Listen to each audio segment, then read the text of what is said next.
Assalamualaikum warahmatullahi wabarakatuh. Waalaikumsalam warahmatullahi warahmatullahi wabarakatuh. wabarakatuh. Assalatu wassalamu ala asrofil anbiya'i wal mursalin sayyidina Muhammadin wa ala alihi wa sahbihi ajma'in amma ba'du. Perkenalkan, nama saya Eka Febriati Ningsih. Di sini saya sebagai moderator. Eh, Kami ingin menjelaskan tentang aplikasi manajemen keuangan pribadi untuk menyelesaikan UAS rekayasa perangkat lunak yang diampu oleh dosen Ibu Khairiyah Magister Komputer. Di sini saya akan memperkenalkan rekan-rekan saya di UAS aplikasi manajemen keuangan pribadi. Nah, di sini ada pemateri kedua yaitu Mbak Nanda Ayu Primadiani. Kepada Mbak Nanda untuk memperkenalkan diri. Nah, terima kasih. Nah, yang kedua ada Mbak Royhatul Jannatul Mufida. Kepada Mbak Fida untuk menyapa sebentar. Oke, terima kasih. Yang ketiga yaitu ada Mbak Siti Maisaroh. Kepada Mbak Siti Maisaroh untuk menyapa sebentar. Oke, terima kasih. Di sini saya akan menjelaskan sedikit tentang aplikasi manajemen keuangan pribadi. Nah, di sini aplikasi manajemen keuangan pribadi sendiri adalah sebuah perangkat lunak yang dirancang untuk membantu individu dalam mengelola keuangannya dan melacak keuangan mereka secara efektif dan tentunya lebih efisien. Nah, di sini banyak terkendala dari para pengguna atau para pembisnis tentunya yang sangat kesulitan untuk memanage keuangannya. Misal, kalau para pembisnis besar yang mungkin uangnya terlalu banyak untuk dihitung atau semacamnya, ini aplikasi manajemen keuangan pribadi sangat berguna untuk mengetahui setiap pengeluaran dan pemasukan. Nah, aplikasi ini memang khusus dirancang untuk memudahkan kita dalam mengatur keuangan kita, sehingga memudahkan kita untuk mendapatkan kebutuhan finansial untuk jangka yang panjang. Nah, selain itu, aplikasi ini juga bisa untuk mengingatkan kita atau seperti ini, kita bisa melihat pemasukan, bisa melihat pengeluaran, dan kita juga bisa melakukan transfer dan semacamnya. Mungkin aplikasi ini hampir sama ya, tapi jauh berbeda seperti aplikasi BCA mungkin seperti itu. Tapi ini berbeda karena ini hanya digunakan secara pribadi. Jadinya kita hanya bisa melihat saldo kita, melakukan pengeluaran seperti transfer juga sama, tapi ini berbeda seperti bank-bank yang ada, seperti itu. Nah, aplikasi manajemen keuangan pribadi ini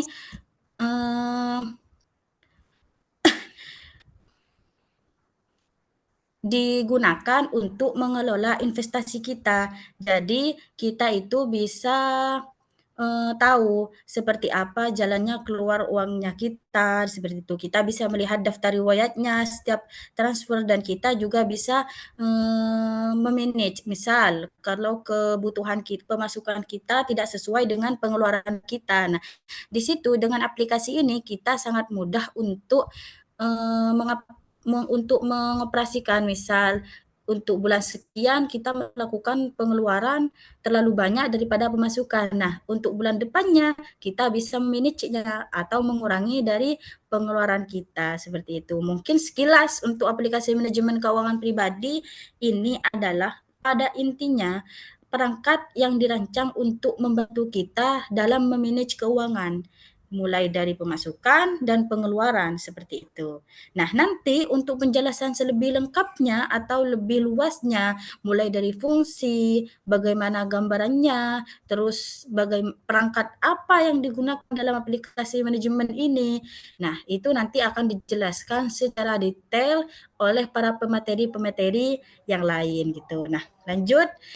Untuk nanti yang akan menjelaskan setelah ini adalah pemateri yang kedua, yaitu Mbak Nanda. Nanti dia akan menjelaskan tentang fungsi dan bagaimana gambaran kepada use case-nya seperti itu. Untuk Mbak Nanda mungkin bisa on cam untuk melanjutkan penjelasan dari pemaparan aplikasi manajemen keuangan pribadi agar lebih jelas begitu. Terima kasih. Terima kasih sebelumnya untuk Mbak Eka, Mbak Moderator yang sudah memberikan saya waktu untuk menjelaskan sedikit dari yang saya sudah searching. Jadi di sini saya akan menjelaskan tentang fungsi dari aplikasi manajemen keuangan pribadi ini. Fungsi yang utama adalah intinya hanya untuk pencatatan transaksi termasuk pemasukan dan pengeluaran. Jadi sebenarnya fungsi utama dari manajemen aplikasi manajemen keuangan ini adalah untuk mencatat transaksi baik pemasukan maupun pengeluaran. Karena dari namanya saja adalah manajemen keuangan pribadi. Jadi ya isinya pastinya hanya untuk mencatat transaksi pemasukan dan pengeluaran pribadi kita. Serta pelaporan keuangan seperti pelaporan bulanan kita berapa, laporan tahunan kita berapa, itu mencatat pemasukan tahunan, pemasukan bulanan, serta pengeluaran bulanan dan tahunan. Fungsi lainnya adalah penganggaran, yaitu anggarannya seperti ini. Nanti akan dijelaskan di bagian UI design, gambarnya seperti apa. Jadi penganggaran di sini adalah dibagi menjadi beberapa kategori seperti anggaran untuk transportasi, contohnya anggaran untuk makanan, serta anggaran untuk pembayaran UKT. Selanjutnya ada pengingat pembayaran. Pengingat pembayaran di sini seperti untuk tagihan.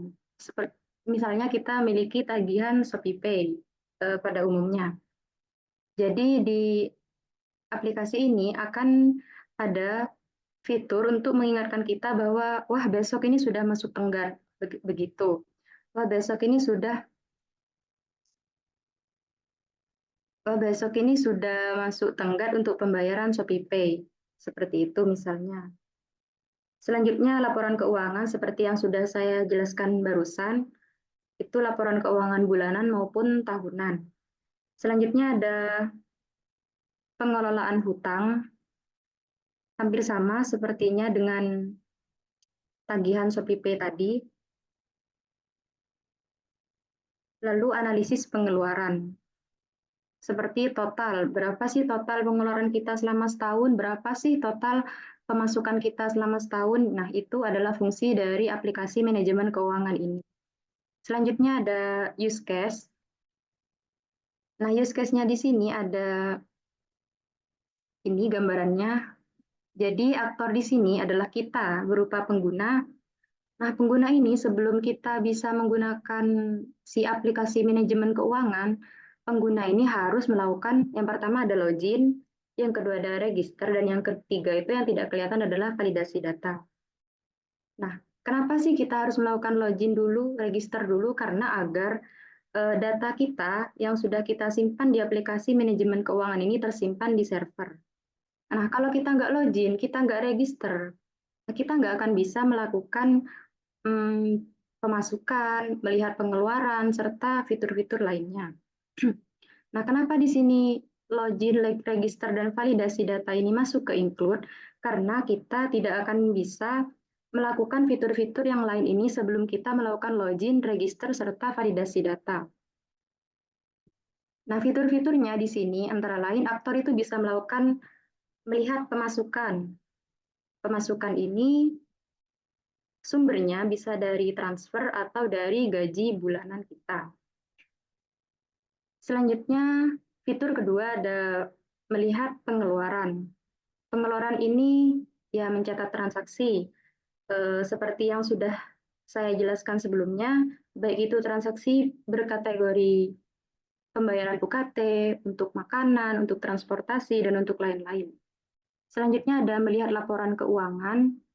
Ya seperti yang sudah saya jelaskan tadi sebenarnya, melihat laporan keuangan itu seperti berapa sih kita habisnya selama sebulan, berapa sih pengeluaran kita selama setahun, seperti itu. Kadang ada sebuah aplikasi Eh, jadi kami rencananya ini akan membuat aplikasi laporan keuangan yang nanti akan dibagi-bagi untuk aplikasi untuk pengeluaran transportasi berapa, makanan berapa, dan UKT berapa. Selanjutnya yang telah terakhir ada laporan jumlah, melihat laporan jumlah keuangan. Nah,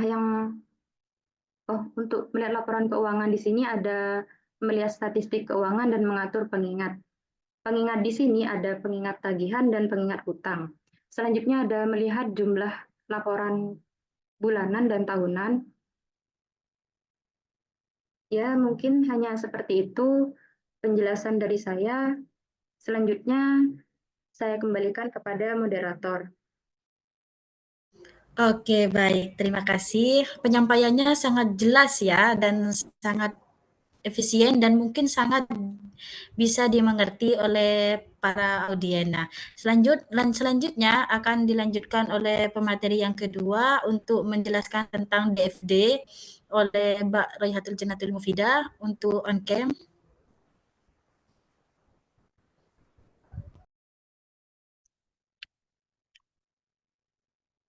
Baik, terima kasih kepada moderator telah memberikan waktu kepada saya untuk menjelaskan materi selanjutnya.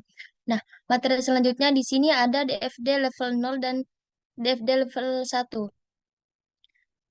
Di mana untuk DFD level 0 di sini yang pertama ada aktor. Kita sebagai pengguna dari aplikasi tersebut, di sini ada registrasi dan aplikasi manajemen keuangan pribadi. Nah, di mana si user ini pertama harus login terlebih dahulu untuk bisa masuk ke aplikasi ini. Nah, nanti kalau semisal nanti kita punya akun, maka kita bisa mengakses aplikasi manajemen keuangan pribadi ini. Nah, ketika tidak, dari aplikasi ini ditolak untuk daftar terlebih dahulu. Nah, di sini ada DFD level 1. Di sini lebih dijelaskan lebih rinci tentang apa saja yang bisa kita lakukan oleh aktor dan aplikasi manajemen keuangan ini me- memberikan fitur apa saja sih begitu.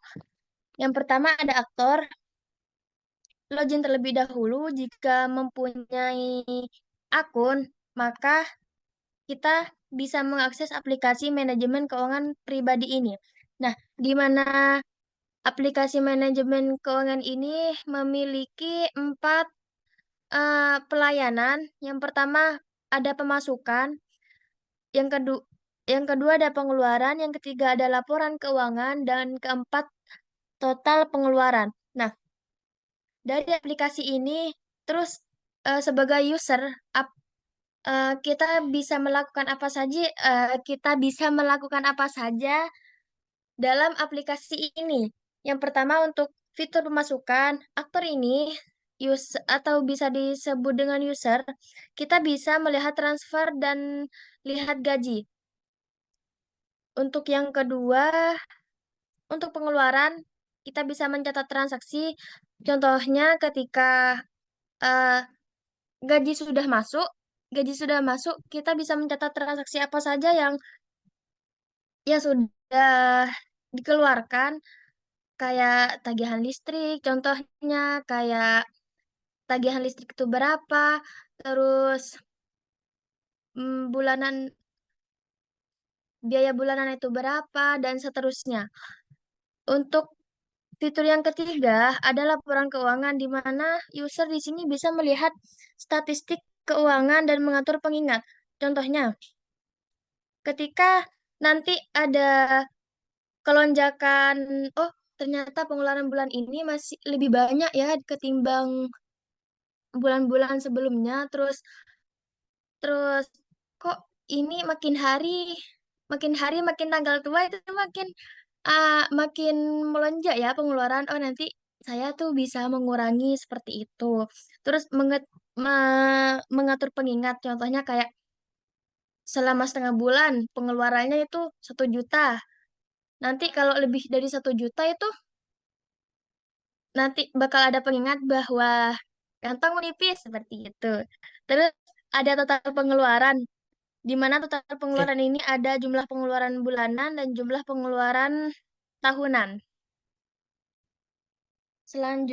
Untuk slide selanjutnya, ada model aplikasi. Model aplikasi manajemen keuangan pribadi ini menggunakan berbagai teknologi untuk memberikan fitur-fiturnya. Integrasi dengan rekening bank dan kartu kredit memungkinkan pencatatan transaksi secara otomatis. Sementara enkripsi dan protokol keamanan yang kuat memastikan bahwa data keuangan pengguna terlindungi dengan ragu lagi dengan model yang kita pilih, terus aplikasi yang kita pilih itu enkripsinya sangat ya bisa dipercaya begitu. Terus di dalamnya itu kan ada fitur analisis data, di mana fitur analisis data ini membantu pengguna memahami pola pengeluaran dan memberikan rekomendasi bagi pengguna untuk menghemat dan meningkatkan pengelolaan keuangan, sehingga pengguna dapat mengelola keuangan mereka kapan saja dan di mana saja. Berhubung ini nanti akan berbentuk aplikasi, nah kita tuh bisa nanti mengaksesnya itu kapan saja, terus kita bisa melihat laporan keuangan kita itu di mana saja, asalkan ada internet. Dan kita bisa menggunakan fitur-fiturnya itu sebagai sebagai pengingat lah bagi kita pribadi untuk pengeluaran keuangan yang agar semakin hari semakin membaik. Seperti itu. Terima kasih. Selanjutnya saya pasangkan kepada moderator. Oke, terima kasih penyampaian yang sangat bagus dari Mbak Vida. Nanti akan dilanjut oleh Mbak Siti Maisaro untuk melanjutkan materinya agar para audien yang melihat atau menonton lebih sangat ingin menggunakan aplikasi yang sedang kita presentasikan ini. Kepada Mbak Siti Maisaro untuk on cam dan menjelaskan model rekayasa perangkat lunak. Oke, terima kasih. Terima kasih kepada Mbak Moderator telah meluangkan waktu saya untuk menjelaskan kelanjutan dari manajemen aplikasi keuangan. Yang mana dalam aplikasi manajemen keuangan pribadi di sini kami menggunakan model rekayasa perangkat lunak dalam model EGIL. Yang mana model EGIL adalah metode pengembangan perangkat lunak yang mengutamakan iterasi pendek, kolaborasi antara tim, dan fleksibilitas dalam menanggapi perubahan. Yang mana metode EGIL berfokus pada pendekatan interaktif dan inkremental, di mana pengembangan aplikasi dilakukan dalam iterasi singkat yang disebut dengan sprint. Setiap sprint menghasilkan peningkatan atau fitur baru yang dapat diuji dan dievaluasi. Jadi, dalam model EGIL memungkinkan kolaborasi yang erat antara tim pengembang dan pemangku kepentingan, dengan umpan balik dari pengguna akhir yang sering dimasukkan untuk memperbaiki dan menyesuaikan aplikasi. Fleksibilitas adalah salah satu keunggulan utama dari model ini. Salah satu prinsip utama dalam metode EGIL adalah yang pertama yaitu interaktif dan inkremental, yaitu pengembangan dilakukan dengan siklus pendek yang disebut dengan iterasi atau sprint. Jadi setiap iterasi menghasilkan peningkatan produk yang dapat digunakan dan dapat diuji. Yang kedua itu kolaborasi antara tim. Tim pengembang, pemilik produk, dan pemangku kepentingan bekerja sama secara erat untuk memastikan bahwa produk yang dikembangkan atau aplikasi yang dikembangkan itu memenuhi kebutuhan pengguna. Yang ketiga yaitu responsif terhadap perubahan. Jadi dalam model EGIL mengutamakan kemampuan untuk merespon perubahan kebutuhan atau prioritas bisnis dengan cepat. Jadi, tim harus siap dan fleksibilitas untuk menyesuaikan dengan apa perubahan tersebut. Yang keempat yaitu pengujian berkelanjutan. Maksudnya itu pengujian dilakukan secara terus-menerus sepanjang siklus pengembangan untuk memastikan kualitas produk. Jadi setiap iterasi tim meninjau dan menilai proses mereka untuk menemukan cara untuk meningkatkan di masa yang akan datang. Yang kelima itu feedback cepat. Melalui iterasi pendek dan demo produk, tim dapat menerima feedback dari pemangku kepentingan dan pengguna akhir dengan cepat. Dimohon untuk slash.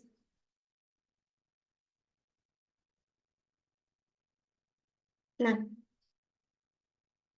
dalam pengembangan aplikasi manajemen keuangan, mengapa kelompok kami menggunakan metode Agile? Alasan yang pertama yaitu fleksibilitas dan adaptasitas. Maksudnya yaitu dalam metode Agile memungkinkan tim pengembang untuk merespon perubahan dengan cepat.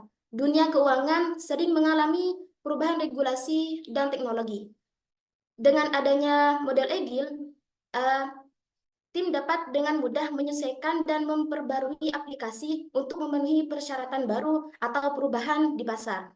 Jadi setiap tahunnya itu biasanya ada pengembangan aplikasi.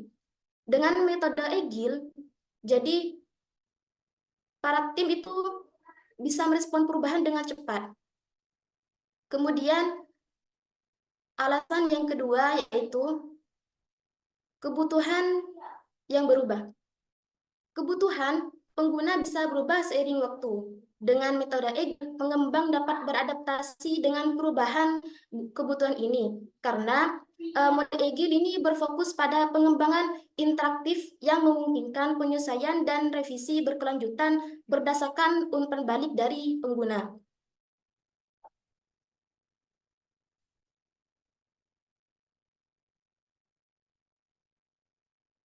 Terus alasan yang ketiga itu iterasi singkat.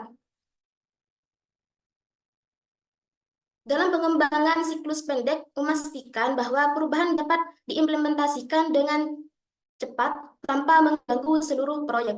Jadi dengan model Agile menggunakan sprint atau iterasi singkat, ini memungkinkan tim untuk menyelesaikan dan mengirimkan fitur kecil dan dapat digunakan lebih cepat. Sehingga para pengguna dapat memulai merasakan manfaat aplikasi lebih awal dan memberikan umpan balik untuk perbaikan berikutnya. Terus alasan yang keempat itu kerjasama tim. Dalam metode Agile, mendorong komunikasi dan kolaborasi yang erat antara anggota tim, pemilik produk, dan pemangku kepentingan yang dapat meningkatkan pemahaman bersama dan mengambil keputusan yang lebih baik. Jadi, dalam metode Agile ini mendorong kolaborasi erat antara anggota tim. Terus, meeting rutin setiap stand up, meeting harian, sprint planning, dan retrospectives memastikan semua orang terlibat dalam dan selaras dengan tujuan proyek. Jadi ada kolaborasi dan komunikasi kerjasama antara tim. Dan alasan yang kelima yaitu feedback terus-menerus. Feedback yang cepat dari pengguna atau pemangku kepentingan memungkinkan perbaikan dan penyelesaian yang cepat, memastikan produk akhir lebih sesuai dengan kebutuhan. Dengan Agile, umpan balik dari pengguna dan pemangku kepentingan itu dikumpulkan secara terus-menerus setelah setiap iterasi. Dan ini memungkinkan semua tim untuk segera menindaklanjuti masukan tersebut dan membuat perbaikan atau penyesuaian yang diperlukan. Yang nomor 6 itu peningkatan bertahap. Jadi, dengan setiap iterasi menghasilkan peningkatan yang dapat digunakan. Produk dapat dimulai memberikan nilai kepada pengguna lebih awal dan terus meningkat seiringnya waktu. Jadi dalam metode Agile ini memungkinkan pengembangan fitur secara bertahap. Fitur baru dapat ditambahkan secara bertahap dalam setiap iterasi dan memastikan bahwa aplikasi selalu berkembang dan meningkat seiringnya waktu sesuai dengan kebutuhan dari pengguna. Jadi ada peningkatan secara bertahap sesuai dengan kebutuhan para pengguna. Yang ketujuh yaitu minimum viable product. Jadi dalam metode IGIL ini memungkinkan pengiriman produk minimum yang fungsional dalam waktu singkat, yang dapat diuji dan ditingkatkan berdasarkan feedback pengguna. Maksud dari MVP adalah versi aplikasi dengan fitur minimal yang cukup untuk memenuhi kebutuhan dasar pengguna. Dan ini memungkinkan para pengguna untuk mulai menggunakan aplikasi lebih awal dan memberikan umpan balik berkembangkan lebih lanjut. Jadi dalam metode Agile ini memungkinkan pengembangan MVP yang dapat dirilis lebih cepat ke pasar. Terus yang ke-8 itu meningkatkan kualitas. Peningkatan kualitas dalam metode Agile ini mendorong pengujian berkelanjutan dan review kode secara rutin dengan mengintegrasikan pengujian dalam setiap iterasi.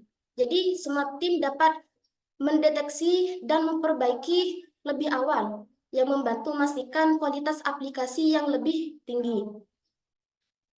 Kemudian ada pengujian berkelanjutan. Maksud dari pengujian berkelanjutan yaitu dalam metode Agile ini pengujian yang dilakukan secara berkelanjutan selama seluruh proses pengembangan setiap iterasi melibatkan pengujian menyeluruh untuk memastikan bahwa setiap fitur yang dikembangkan bekerja dengan baik dan tidak menyebabkan masalah baru dalam aplikasi. Jadi, setiap ada perubahan itu harus dicek terlebih dahulu. Pengujian berkelanjutan harus diuji terlebih dahulu. Apakah fitur yang dikembangkan oleh tim itu bekerja dengan baik atau tidak? Atau apakah bermasalah atau tidak? Seperti itu. Slide selanjutnya.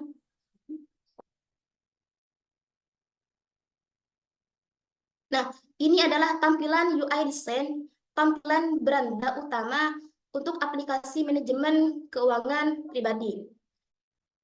Di sini ada total saldo. Jadi ini adalah saldo dari pengguna sebanyak 6.357.500 rupiah. Dan di sini ada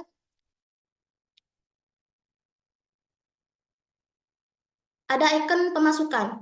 Maksudnya di sini adalah bagian pemasukan yang digunakan untuk mencatat dan menampilkan semua sumber pendapatan atau masukan yang diperoleh oleh pengguna. Jadi setiap ada uang masuk, setiap ada pendapatan pemasukan uang itu nanti diperlihatkan total pemasukan dalam periode waktu. Nanti itu ada tanggal, bulan, dan tahun. Seperti itu. Kemudian ada ikon pengeluaran. Bagian pengeluaran ini mencatat dan menampilkan semua pengeluaran atau biaya yang dilakukan oleh pengguna.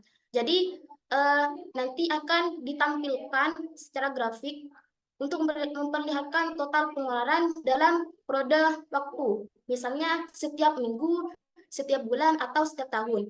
Jadi, grafik ini membantu untuk pengguna memahami pola pengeluaran mereka. Selanjutnya ada transaksi. Bagian transaksi ini mencakup semua catatan transaksi, baik dari pemasukan maupun pengeluaran yang dilakukan oleh pengguna. Nanti ini ada ditampilkan dalam bentuk tabel yang mencakup tanggal, jenis transaksi, jumlah nominal transaksi. Kemudian yang keempat itu adalah rekap. Bagian rekap menyediakan ringkasan keuangan pengguna dalam periode waktu, seperti periode waktu per bulan, atau setiap minggu, atau per tahun. Ya, ini memberikan gambaran keseluruhan tentang kondisi keuangan. Jadi, dalam rekap nanti menampilkan total pemasukan, total pengeluaran, dan saldo akhir untuk bulan, atau untuk minggu, atau untuk tahun. Biasanya ini ditampilkan dengan warna yang berbeda untuk memudahkan visualisasi. Misalnya, hijau yang berarti itu pemasukan, dan merah berarti itu pengeluaran. Jadi, graf ini membantu pengguna untuk memahami proporsi pengeluaran mereka dalam berbagai kategori. Jadi, dalam rekap ini memungkinkan pengguna melihat rincian dalam setiap bulannya. Mungkin hanya ini yang dapat saya sampaikan. Saya kembali kepada moderator.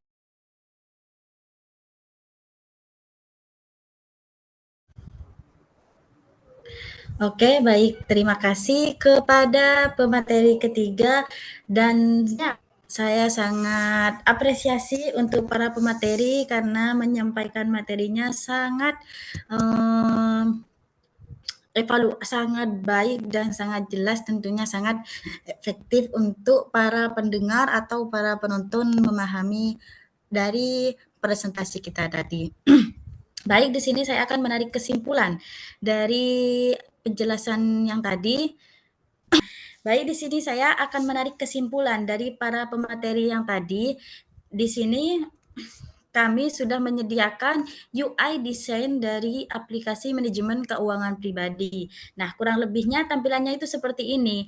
Nah, di sini hampir sama seperti aplikasi-aplikasi yang ada pada seperti bank, BCA, Mandiri, dan semacamnya. Nah, di sini ada tampilan saldo. Nah, di sini saldo kita bisa mengecek saldo setiap saat, dan di sini ada tampilan pemasukan, ada pengeluaran, ada transaksi, dan ada tampilan rekap. Nah, atau riwayat. Nah, transaksi. Nah, seperti ini. Kurang lebihnya itu tampilannya seperti ini. Jadi, kalau kita ingin melihat seberapa banyak pengeluaran yang kita lakukan, kita bisa melihat di icon pengeluaran. Nah, jika kita ingin melihat seberapa banyak pemasukan yang kita lakukan, kita bisa melihat di icon pemasukan. Nah, dan kita juga bisa melihat transaksi pada setiap hari, minggu, bulan, atau tahun dari apa yang sudah kita lakukan di aplikasi manajemen keuangan pribadi ini. Nah, sesuai yang dijelaskan tadi, aplikasi ini bisa diakses dimanapun, kapanpun, dan di saat apapun. Yang penting internetnya itu bagus. Nah, baik, mungkin sekian dari kami. Terima kasih kepada pemateri, dan untuk materi yang lain untuk on cam. Oke, baik. Terima kasih. Nah, mungkin sekian dari kami. Assalamualaikum warahmatullahi wabarakatuh. Waalaikumsalam warahmatullahi wabarakatuh. Oke.